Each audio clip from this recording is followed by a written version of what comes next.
All right, as a former grief counselor who worked with many couples who were going through a divorce or had just come out of a divorce and was trying to recover and get back on their feet, I have to tell you the truth that today, the style of relationships we're seeing today, love is not enough. So let me explain the difference between mama and papa's relationship and why they can cuss each other out and do whatever and then still come back together and make the relationship work versus today.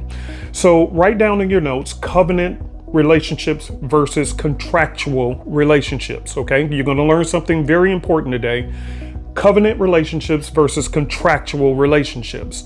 So the way relationships used to be is under the umbrella of a covenant. That means we are in this agreement. We're going to be in this thing together. I love you unconditionally, just like God does. Okay, it's a covenant. It's not. It really doesn't need you to be involved in this. I made up in my mind that you're the one for me. I'm going to love you. Watch this. Till death do we part. Now we're going to have issues, but my love is sufficient to love you through it so that we can work through this. And when you have two people who love each other enough that, hey, we're going to work it through hell or high water, but we're going to stick this thing out and we're going to make it work. Why? Because I love you and I have your best interest in mind. So I'm not saying I love you, but I'm doing dirty deeds to hurt you behind the curtain. Why? Because you have my best interest in mind. I have your best interest in mind, and we're going to work this thing out until either one of us hit the grave. And that doesn't mean I'm going to be the one to kill you. You're not going to kill me. Life itself going to have to kill us in order to get us apart. That was the old way of doing things. That was a covenant relationship, just like God loves you unconditionally. The relationships now are called contractual love. Contractual love says, I love you because.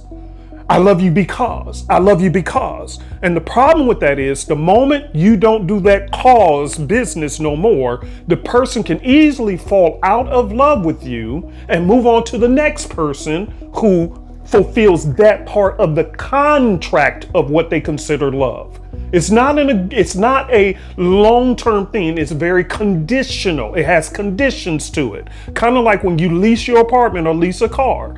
Yes, you can hang on to that car as long as you fulfill your end of what? The bargain. The moment you don't fulfill your end, or if you have an off day or whatever, now they're going to repossess their heart from you. That is the modern way.